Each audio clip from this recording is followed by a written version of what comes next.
Hi, everybody. Welcome to the podcast. Today is going to be a little bit different, a little bit fun. We're going to look into the future. No, not really, but sort of. We have a guest here who has written more than 400 journal articles, book chapters, encyclopedia entries, magazine editorials, and has been really part of defining the future studies overall. And we're going to get some insight. Haha, we're playing with that word of the site podcast into future studies. So now that I've kind of set you up, can you introduce yourself, please? Thank you. Thanks so much, Samantha. So my name is Sohail Inayatullah. I'm the UNESCO Chair in Future Studies and a professor at Tamkang University in Taiwan and part of a think tank institute called MetaFuture. And my first course in future studies was in 1976, Intro to Futures by a professor named James Dater at the University of Hawaii. Oh my goodness. And there are only a few places now that really study like future studies in general, but it's so important. Can you kind of give a little bit, and apologies for giving the little bit of the 101 of what is future studies? So essentially, classical future studies was basically Delphi, oracles, clairvoyance, psychics, right? And Yeah. the notion was, I have anxiety. Can someone who has more power, foresight, see the world differently, tell me what the answer is? Modern future studies, as the rate of technology changes in unpredictable, heterogeneous, unforeseen ways, then how can we better adapt and create the future we wish to see? So that starts out in modernity with Herman Kahn thinking the unthinkable, Citibank in the 60s trying to develop large modeling projects, 70s, James Dater, Johann Galtung, Mahdi Helmandra, Eleanor Massini, Elise Boulding saying future studies must be participatory. The expert doesn't know. We need to speak to citizens. We need to run foresight workshops. We need to envision the future we want. So from prediction to much more alternatives and moving towards visioning. So my recent book was called From Anticipation to Emancipation. So foresight here is, yes, of course, we want to understand what's next, what's emerging, but it's not so much the tech. It's the changing meanings we give to technology and the new metaphors of ourselves that they create. Yeah, I feel like as I was doing the research about you, is quite fascinating. I mean, I kept on thinking about all these different, like my background, like I was psychology major, like business school, and then marketing and branding and strategy. And I like in the teaching of the classes that I do at NYU, I pull in psychology and I pull in philosophy and I pull in religion, and it does. It feels I was going, oh, I'm kind of sitting here just trying to figure it out myself. And it was just wonderful to learn how much of that is part of future studies as a whole. And one of the things I thought was interesting, maybe whether you consider it connected or not, is your concept of metaphors, which to me is so connected to storytelling, but I think that it's like storytelling about ourselves. Can you explain So there's, what a there's two metaphor processes. is and how it's connected to, sort of predicting the future? So in terms of the two strands, much of foresight work is there's changing data about the future. The second part, there's changing systems trying to adapt to this data. More robotics, more AI, greater population, aging society, homelessness, etc. So that's kind of the data system perspective. And my take is, but this also leads to changes in culture and changes in narrative. So the methodology I helped create was called causal layered analysis, which is let's link story with worldview, with system, with data. So when was working in Africa, my African colleagues would say, aha, you've taken an indigenous approach, storytelling, and linked it to Western science. It's kind of the best of both worlds. So when ChatGPT first came out, most people were saying, how do we use chat? The first thing I did was I asked ChatGPT, what's your metaphor of yourself? So how do you see yourself? And that started a conversation about the global mind, the Gaian mind. And so this became interesting. And then the worldview was I don't exist in myself. I'm a projection of who you are. And the system was a large language, language learning model. And the data was, here's the new tech. So our work in futures is to start out with X, and most people say, tell me more about X. And ours is very much, is that in fact the right question? So I was working with one large Asian car company, and the official scenario was, let's sell more SUVs, right? Makes sense. How do we do that? The marginal change scenario was, well, shouldn't SUVs be personalized as the Asian market becomes more individuated, less collective as it was the last 1,000 years or thousands of years, but much more personalized? What would a personalized car look like? So this is the conversation. I said, well, is that really the future? And I said, well, then we asked the what if question. Given this congestion, pollution, traffic all over these wonderful Asian cities, what's the solution? And then the group said, aha, we're trying to sell bigger, better cars. Isn't it about cleaner, faster cities? And then the new tech was green driverless pods. So they go around the city, all over the city, and you just jump in, jump out, and call it with your iPhone, or they could be designed by the ministry.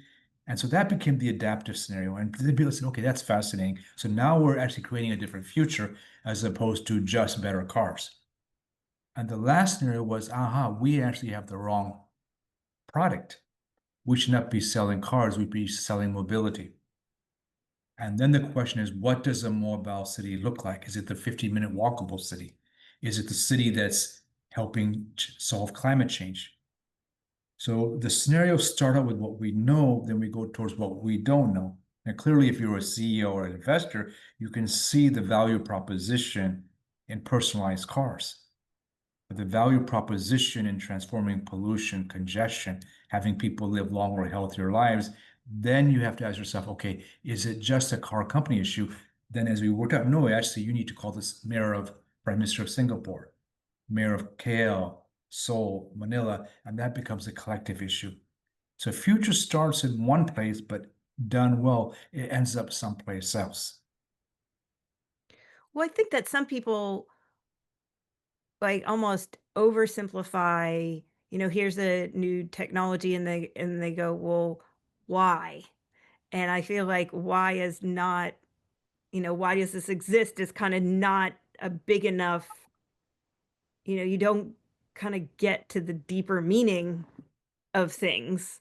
And in, watching some of the interviews you did and like reading about it, like it seems like it's this highly complex system of multiple people with multiple perspectives that are driven by more and more things. And it feels very, can feel overwhelming, right? And people want things to sort of stay the same. How do you get somebody to start realizing that it's not just their own perspective or it's not just, you know, we can make the technology, so that's great. Like, how do you open up people's minds to that? So one is the person matters here. So if I asked you, okay, so if I said, okay, you just used a way of talking about your life story, right? It's overwhelming. There's so much going on. So then I would ask you, okay, tell me, what does that mean it's overwhelming? So let's just try this with you, Samantha. So what if I said it's overwhelming? How do you talk about overwhelming every day? So what's the sentence you use? For me, the overwhelming is the fact that I have 20 some industries and I mean, I don't even know, 5 or 6 different technologies, and I try to see how they all intersect, which is not, it's not particularly overwhelming, but I think it's that combination with all the AI hype at the same time and trying to balance those is the Okay, is so we got this. So the issue is lots of tech, lots of excitement. Now then we go to level two analysis. So one is the data, in your case, the litany of so much is going on. The system is what are the contradictions? So you have one self, let's say, oh my God, so much going on. And the other self is that, well, actually, I want to balance. Are there some other selves or identities or personalities that are in conflict here? What are the two main issues going on, if I would ask you? I mean, one thing that I love about emerging technology is the fact that it's like you can't know everything, which is, I think, a really great place to be. For me, it's something that's very, it's actually comfortable to not know and comfortable to be a little overwhelmed. But it means that there needs to be this kind of bigger group of experts that you need to be a part of that all kind of can offer up. Not everybody's going to know everything, but if you have a lot of people that know a little bit about different things, then it becomes So less you of a. resolve some of the system, only one person knows it. Actually, I'm connecting with others. That's the podcast. Then at level three Oh, is and always an the will. event I did, but I can tell you that. We'll go later. So level three analysis and all this is worldview. Right. Worldview is the origin event. Every tech, every country, every issue has a worldview, a way of seeing reality. So in your case, I would say, when was the first time you had this experience of excitement, personally unknown, need to connect with others? Do you remember? Is this just recently? Most people, it's like the first day of school or when they were a teenager. There's an origin event that creates this dynamic. I actually even wrote about it because it was the opening my mind up to new technologies. And I watched a 360 video, not even a VR one, and I went, why do I not know about this? And then went to a whole bunch of meetups. And then I said, well, I come at it from this, who's your target audience, brand strategy. And everybody's like, we don't need that. And I was like, and I think that it was like being able to open the world to people who maybe might have not thought about emerging technologies, might have not thought that they could understand it. And I'm like, actually, many, many more people need to be a part of it because you are coming from usually one group of people creating the technology, but it's made for, in theory, the world. And so you need many, many different perspectives in order to do it, Your main the right way. metaphor of your own work is Samantha is one that opens the world to new tech. Yeah. I mean, that's really where I come from. Absolutely. So this is CLA in action. In your case, you've worked it out. Many people have the wrong metaphor. So I had one, for example, commander, and he was the leader of the group, very strong person. And he started talking about there's too much going on. He has to do his PhD. He has to be as a commander. He has his kids. And so finally, when we went down to the core issue was I feel like I'm a donkey. I'm carrying bricks everywhere. There's burden. So this is kind of personal CLA. And then when we said, well, what's the better story? Everyone in the room said, aha, you're seeing the bricks as a burden, see them as an investment in your future. So from donkey to carrying the bricks to building a home, building solid foundations for your future. Right. Now, suddenly the narrative was better and that gave him a new future. So much of Future's work is to say, here's what we're doing today. It's conflicting with our system, what's called use futures, a way of designing the world that doesn't work. So classrooms are still like factories. Then we say, what's the narrative holding us in that space? And so often is the factory or it's surveillance or the kids are empty. We must fill them. Right. And say, well, does that work? People say, no, it doesn't work. What's the better story? So the Ministry of Education in Norway, they said, aha, from the factory to the jazz orchestra. The purpose of teaching and education should be like a jazz orchestra, meaning students develop individual skills, which is never enough to succeed. As you said, there's many unknowns. Then they work together with other students as a jazz orchestra. And I said, so who designs the orchestra? Well, that's what the ministry does. The principal does. So now we're gone from a factory, which is just say what we already know, value the past. Let's now value an alternative future through a new story. So this is kind of futures at the collective and the personal level in action. Right. And I think that it's the ability, I think, that you have of like being able to jump from different perspectives kind of all at the same time and seeing how, but also seeing the overall structure. Well, then diving in, it's that kind of back and forth. I think, if somebody is saying, I'm stuck, right? There's a lot of people that are in emerging technology and they go, I have this amazing technology and nobody understands it.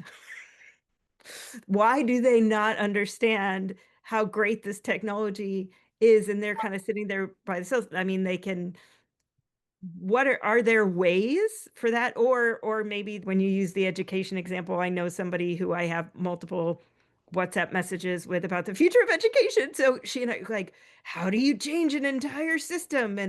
And both are very kind of overwhelming. Are there things that people can be using, tool sets that are borrowed from this kind of future studies for themselves? So Is it a structured way, just like you were going through, of like diving deeper and deeper? yeah, there's a structured way to do this. So I've run workshops with at least 50 ministries around the world and dozens and dozens of schools. So we use a six pillars approach. And the first thing is the futures triangle, Which the is your map. book, right? Yeah, that's one of them. Yeah, what works? The pull, there's a triangle. The pull of the triangle is the vision. Here's the preferred future. I want a more flexible, adaptive, person, student-centered school system. The push is the push of the present. Those are visible technologies, and we can see their movement on a quantitative basis, more AI, etc. Then there's the weight of the past. Could be parents say, well, when I was a kid, here's what I remember. Why are you imagining this flexible system? The weight of the past could be the minister, could be the principal, the board of directors. The futures triangle first maps this out and then says, okay, where do we change? Is it a better vision? Is it riding the waves of change? Is it, well, we need to really address the weight of the past? So that's the first entry point. And the second method we use, emerging issues analysis, developed by Graham Alter. He asks, what's next? What are the weak signals? What are we noticing that's different? Is it a new type of global school system, a global brain? Is it learning anywhere, anytime from anyone? If that's the case, then we say, what are the implications of that? If we're learning anywhere, anytime, anyone, student wakes up, morning session is Beijing, afternoon session, New York with you, evening session in Pretoria. Then we go with scenarios. What are some alternatives? So with Malaysian Ministry of Education, one of the things they came up with, the no changes bricks and mortar. Marginal is American jukebox. Students have some choices. Adaptive, they said, imagine education as the Uber of knowledge. You call in what you need, and the professor as a hologram shows up in real time to you. And the radical change is, why are we still seeing this within all categories? It should be lifelong learning in terms of a model of credentialing, certification, skills-based, not degree-based. So now once we've done that, then we go to the CLA, which is what's the metaphor. Remember when I ran this with a group of principals and there were some students in the room, they said, oh, we want the new story to be the Tinder of education. And the principals were in their 50s, 60s, they go, what's Tinder of education? And this was a great point because, the workshop was going well, but they pushed it. They said, in the Tinder of education, swipe left, teacher stays, swipe right, teacher goes. And so That, this is a, I mean, the amount of teachers would be like, uh, so the room be like, froze. hold on. Now, I reminded them I think it's the 12th century or 14th century in Bologna, University of Bologna, were universities along with Al Azhar in Egypt and the Moroccan university started. The students would specify if the teacher professor was allowed to leave the city. The first universities were student run. You couldn't just go, I'm going on vacation, I'm going to the city. No, students would give you what's called a pass to leave the city. So Tinder of education seems novel, but it's really going back 800 years. So then the principals came in and said, okay, that's your story. I asked the principals, what's your story? He said, we're the authority. They want democratic education. We live in structures that have worked. So then we negotiated the new future, which was essentially around, okay, we can have hubs of learning, social hubs of learning where there's some spirit, some sport, and you get your virtual world. So the CLA said, okay, let's go deeper and find a negotiated way forward, which accepts the different core narratives. And here's what we can do given the realities of educational system in the country. And then the last part is the visioning part, which is kind of what today is about, which is let's close our eyes and envision the future we want. So visioning is interesting because it's meant eyes open. But in fact, the best visioning is eyes closed. And eyes closed meaning I take groups through a process where they close their eyes, they go over a hedge, And then over the hedge, they see their preferred future. They go to a dreamlike state, and that basically starts to get them to think about not what they think they want, but at this other superconscious level, some other state of awareness, what they want. And once you move it, then you think, okay, what does it look like? And the vision part comes here. And then in this case, we go to the sixth floor of an ancient tree. There's a room there, and you meet your future self. And the future self and your present self, they create a temporal bond and they advise each other. So the visioning part here, we start with a problem, possibility, then we go to the way the world could be. So my colleague Rob Burke always, when we start courses, workshops, says, what's impossible today, but if possible, changes everything. So that puts people straight away in what do we really want to create? And then, of course, we go back to reality and then come back to the vision. But Right. there's this link here you're doing. Now, the way I would Wishan Lam, my colleague from Singapore, and I remember talking to him, he's very successful. And he said, when we went from a poor infrastructure country to one of the best in the world, he said, how, and what he said, my role as a leader changed. I said, what do you mean? Before we would take our ministers around the world for best practice. What's best practice for mobility in Amsterdam or Copenhagen or wherever? So he said they would, through data, notice the future. I said, what do you do now that you're number one? They said, now we see, then we believe. So the vision, which is the impossible, now comes first because we're number one. So when you're number one, in some ways it's more exciting, but it's more difficult because you're on the cutting edge of knowledge. I remember when I was working at the Hawaii judiciary, well, it's a long time ago now. And one of our research projects with Jim Dater, Wayne Yasutomi, Lester Kincaid, and it was on what would courts look like if robots had legal rights. Oh, that's a whole, I mean, my avatars and virtual beings class, I have a Yeah. whole thing. You and I could talk about like what is reality and what is human. That's a we So have a for us, whole the issue was discussion about that. crazy idea. And then, of course, in our world, you have to pitch it. Yeah. So the judges, justices, that's fascinating in the sense that if this is true, phase one is much of judicial decision making can be done by AI because it's precedence based. But this is in the 1982, 84, so Right. 40 years ago. Which now Now that's it makes some of it where it's the coming to reality of it. I have one, I mean, there's so many questions and so many different directions that we can go, but one of the things that I thought was really particularly fascinating about you was how many places in the world that you've worked or you've been a part of or whatever.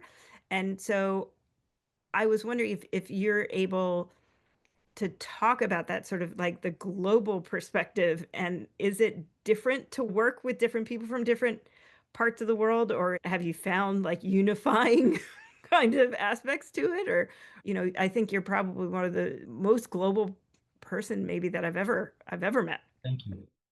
Well, I stay with my structure, the methods I just talked about. So that keeps me grounded, keeps me focused. But really, every place is different. And so when we're doing games, we do something called the Sarkar game, which groups. So your task is to get a successful civilization. Group one gets worker tools. Group two gets guns. Groups plastic guns. Group three gets books. Groups four gets money. Go and create a successful civilization. And if you do this in the Emirates, the people who have the money will spend it straight away and invest.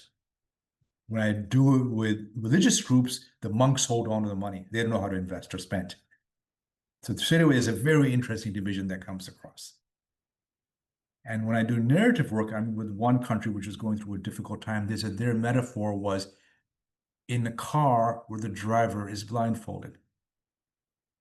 So that tells you straight away they don't feel they have agency to influence the future. In another country, they said, oh, we're like a prison, but the goal is not to break out. The goal is to become the warden.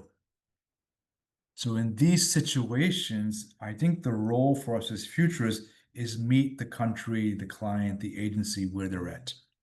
So we come with our methods and tools, but the most important thing for me is to be mindful, to be present to how they're seeing the world, to help them envision, see, and craft a different future.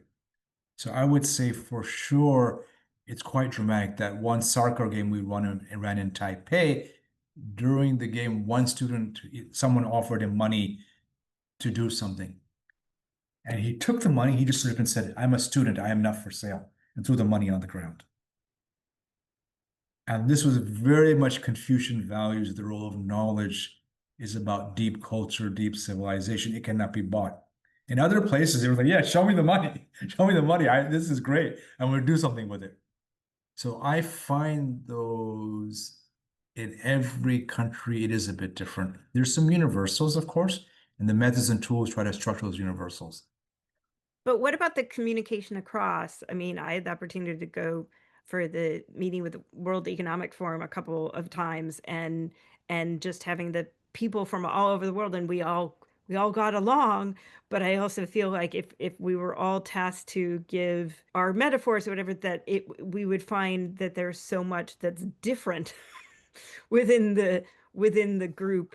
How do you end up balancing like wildly different backgrounds and wildly different metaphors in one room? So, I mean, my experience, let's go back to the CLA part. So it depends what's the purpose of being in the room. Is it to craft a new vision for World Economic Forum? Then my role there is to get the people in the room to say, what's the current story? What's the future story? We had one wonderful workshop with OECD in Paris. This wasn't at the highest level, but it was a group of policymakers. And they said, aha, we're now like a French chateau. It's beautiful, it's elegant, it's very fancy, but perhaps it's not as relevant as it once was. And so this was the lens to think about what are we doing today that's not like World Economic Forum where all the cool kids go to. So Cool, then little. yeah, fair enough. So then they shifted story to, Sorry to all the people that were in my group. I think But more people would want to go to World Economic Forum than to an OECD meeting. I don't know. I Okay. like anything where there are people trying to figure out the future and understand technology. But do you have to be, because I think of a lot of like I know a lot of developers and like I think they're more, maybe it's that their metaphors would be technology based as opposed to building based or whatever. Because I know that within like branding, brand strategy, when you say like we'll come up with a persona, and sometimes that's even too hard to be like, who is this for? The metaphor feels like, how do you coach somebody into understanding how to develop a metaphor for themselves if maybe they're very very structured or they don't get to use their creativity quite as much. Well, first is what you're saying, you're naming that. You would say, okay, your training is X. You probably pushed away different ways in which you envision see the world. Let's re-articulate those. So I remember with one group of engineers, they prefer backcasting, which is you're in 2040. What steps did you do to get there? So that's easy for them. Which is also Mhm. AI built on the history. Everything is like, so we'll be perfect for the future. And it's like, wait a second. Wait a second. When So they're when like, it's in, AI is not biased. I had that at somebody on a panel with me. And I was like, excuse me? And you can guess his background. But it was like, so yes, I understand. this Sorry to is so get that so becomes the excited. data. No. So the data would be, how do you see AI? And they would say, well, AI is neutral. But then the next question is, who are you within the AI? So I don't contradict them. I say, if this is the case, who are you? Then they say, oh, they're the rule maker, for example, right? Because it's neutral. Then I say, okay, so what is someone else's story? Now, then they're confronted with someone else's story who might say it's algorithm of oppression, that I'm not in the AI. I'm absent from it. And that starts the dialogue. With the engineering group, they started out with Bob the Builder. So this was quite powerful. Everyone said, okay, that's a really good story for us. We love being Bob the Builder. Now, over time, I said, yeah, but Bob the Builder is static, it's slow. You're entering 3D printing, you're entering globalization, you're entering the engineering becoming a much more gender neutral workforce. And they said, aha, so Bob the Builder won't work in the future. Exactly. They get it. So then you ask, what's the better story given the three changes you've outlined? And so with this group, they said, aha, it's Bob the Builder on a tank.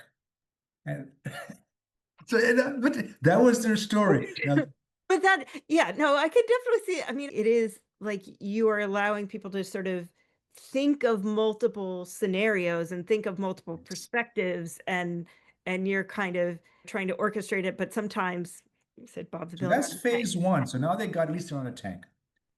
Then we say, what's scenario two? They go, aha, it's a tank that can go into the air and the sea. So now we're getting 3D. We're going from just Bob the Builder to movement, activity, now moving through space-time. Now, what's the next scenario? We get it now.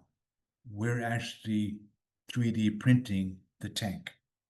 So now you've gone from receiving knowledge, meaning passive, to active creators in the future. Now, if you're active creator in the future, now you enter design. If you're designing, now you have ethical responsibility. You become someone who's through vision, creating, designing the new tech. So now suddenly the game has changed quite dramatically with the 1,500 people in the room. Responsibility, ethics, is this really the story we wish for? So whoever is there, we try to help them find a story that's more powerful. And of course, in our work, it's very clear stories can be destructive. We can call people animals and go after them. Or we can say, no, we need to co-design. They're fellow beings. How do we work together? So our work in futures, world is changing, old stories not working, scenarios to look at alternatives, and a better story, which is more effective. And the better story comes from inside, and of course, from the vision, what we see viewer of forward. And this Yeah. can be challenging.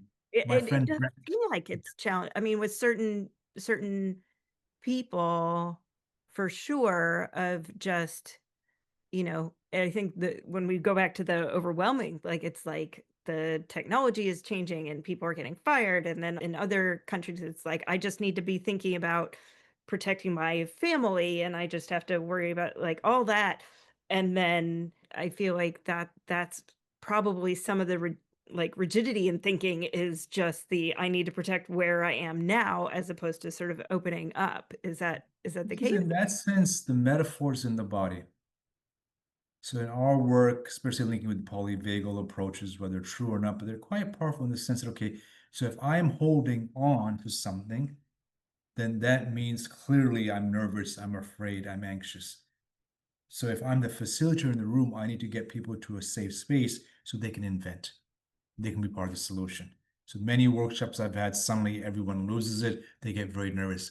One trucking company, once they saw the new product was not just trucking, but bioinformatics, head of insurance trucking got nervous. So this is where we understand straight away he's gone to anxiety amygdala. We have to slow his breathing to say, okay, how can you be part of this innovation as opposed to a resistor? What are you resisting? So again, for futures work is very external, very much personal. Which story in your body is leading now to fear? So when I do that well, I can be part of the solution maker, helping them slow down and find their new vision. And this is challenging. I was talking to you earlier, my colleague Brett Casey from Deaf Queensland. So when he took my course, I remember him. I just messaged today and I said, I remember learning so much from you. And the thing I remember the most was he went from deficit to asset. He said, most of us say we're losing our hearing. And he said, no, I want a world where you're gaining your deafness. And this was stunning because he flipped it and took a deficit to an asset. And then we ran a workshop with Queensland Disability. I remember the most was she was Julie, who said she was the blind person from the third floor, room 3C. But she said in her vision, she wants to be just Julie. Now, two things happened. She reframed who she was as far more, please stop seeing me as without sight. I have deep sight. Redesign your organization, your cities, their frameworks that are far more inclusive. So this then became a cultural issue and a design issue. But I think the original intervention was her helping us see a different world was possible. So this is where future starts with anticipation. What could be that world? Emancipation. How do you and I co-create it? I think, I mean, I see it so tied to psychology for me, and um I have many, many other like many comments. Like I tried it in my little event that I had. It was like the day one. I was like, we're not going to be selling. We're just going to be here and we're going to be playing and we're going to open up. And everybody was like, playing? And I'm like, yes.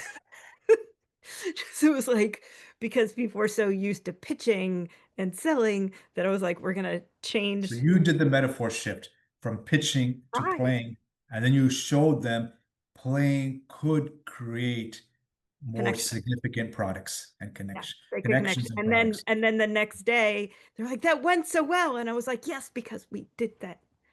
Like, because they probably would be like, you just have to do day two. And I'm like, no, day two went well because we had day one. It was like, so what is your metaphor for yourself? Personally, Yes. in terms of, I mean, we moved when I was quite young to Indiana. And I remember reading about someone called Johnny Appleseed. And he was a idiosyncratic, outside the norm. He planted apple trees all over northeast of US. So phase one of my life was planting seeds. What's impossible today, but if possible, changes everything. Phase two has been nurturing these trees. So they would be 10, 20 organizations I work with over and over. So I just got an email from Interpol a few days ago. Please help us think through the future of law enforcement as we go towards a climate change world. What would green policing look like? And I said, what would an Earth pole look like? As we move away from the nation state, it's interpole, meaning nation states, but we're in a world after nation states. What would a world pole look like? So then there's certain groups in education I work with over and over. Phase three, this phase in life is very much creating a forest of foresight. In that forest, sometimes you have to burn some weeds that people are doing junk work, not rigorous, overly pretentious, not meeting needs of people. But mostly it's there to encourage everyone to say, we don't need to fight each other. Let's work together as futurist change makers, innovators globally. And it's clearly what you've been saying, AI comes to the mix. And our role then is how do we co-design humans with nature, with AI? Right. It won't be an either or, it'll be imagining and visioning the co-design. Yeah. I usually end up saying I say, if anybody says that they can predict the future, they're probably wrong. Like, Yeah, but if you can say that I have a good guess based on this, and then there's this people, like I think the overconfidence in future prediction is I think where I start going like, not so much.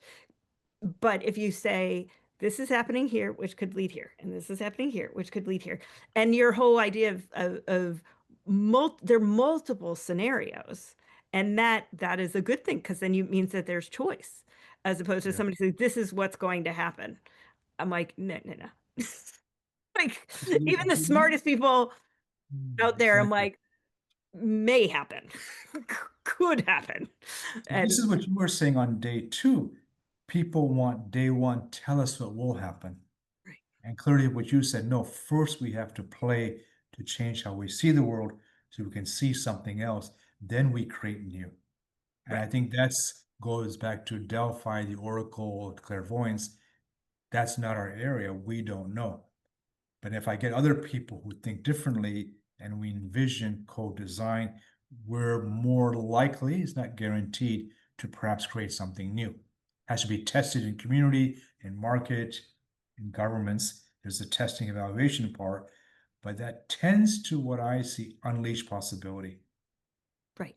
Well, I think it's sometimes it's like all these things can happen. It's like, well, we're going to narrow it down to the more likely and then be able to choose within the more likely or influence in within the more likely. And I think that it seems like you're just really great at being able to understand the 30, 40, 50, whatever infinite number of parts that are moving within a room or within, a larger system to go like, let's maybe there are other choices, other possibilities. In the moving parts, and you're asking yourself, okay, if it's all moving, the metaphor, the Sufi metaphor, right?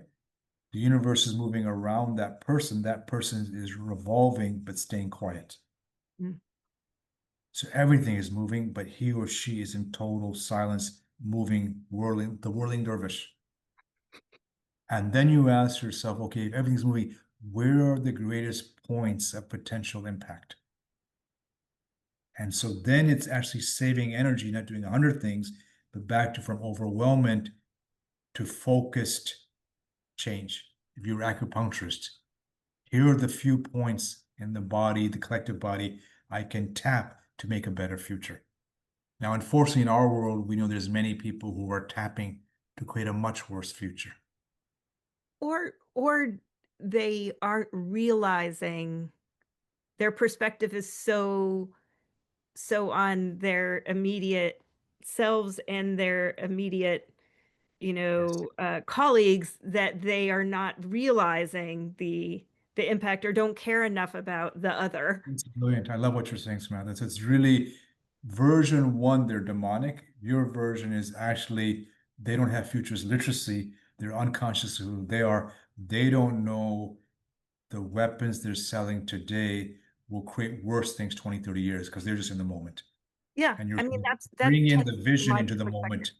No, that's Yeah, beautiful. I'd be very happy with that. So how do we get them to be more futures literate to say, okay, you may enjoy doing this, but with some confidence, we can tell you if you do this in 10 years, you'll get blowback. In 20 years, you'll create deep pain. right. And then I think that it's sort of like, well, what do I do? Somebody else is gonna do it. If I don't do it, somebody else gonna like there. I see a lot of that. I think that's probably, having gotten the MBA and really be very business focused, that I tend to go like, okay, business is Just going keep to it keep, up. it's going to keep on happening and people are going to keep on trying to grow. It's like, how can you balance that with the potential negative impacts? And it's like, wait, no, no, no, shareholder value. And it's like, okay, there is another way and another way to sort of manage all of them.